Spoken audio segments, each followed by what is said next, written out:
Did you know right now there is a bill sitting in the DC Council Judiciary and Public Safety Committee to end solitary confinement in DC jail? It is Bill 26-0028, eliminating restrictive and segregated enclosures, erase Solitary Confinement Act of 2025. Let us be crystal clear.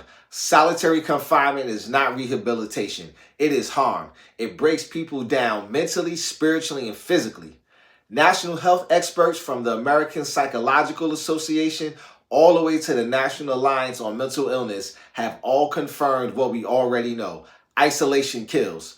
Even short stays can trigger or worsen anxiety, depression, hallucination, and suicidal thoughts. Nearly half of suicides behind bars occur in solitary confinement, though only a small share of people are even held there.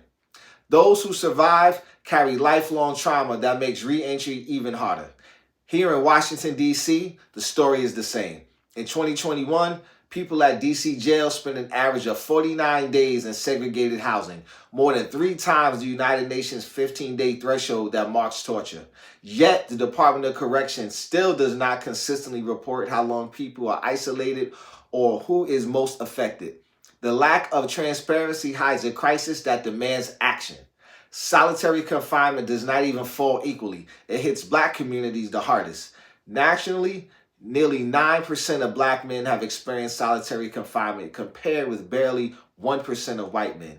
Even in Pennsylvania, Black men are more than 8 times as likely as white men to be placed in solitary confinement. That is not a coincidence. That is systematic racism at work. People with mental health challenges are often isolated first, not because they are dangerous, but because they need help. Instead of care, they get punishment. The American Public Health Association has rightly called solitary confinement a public health crisis. So what do? We passed the Erase Solitary Confinement Act. This bill bans long-term isolation in DC jails and limits so-called safe cells, requires real treatment during mental health crisis, and mandates a plan to end solitary confinement for good with public accountability. Family, this is about racial justice, public health, and basic humanity.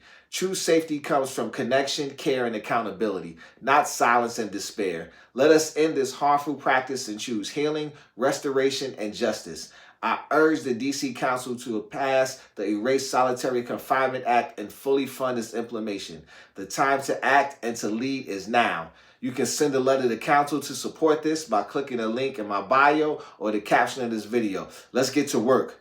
Peace.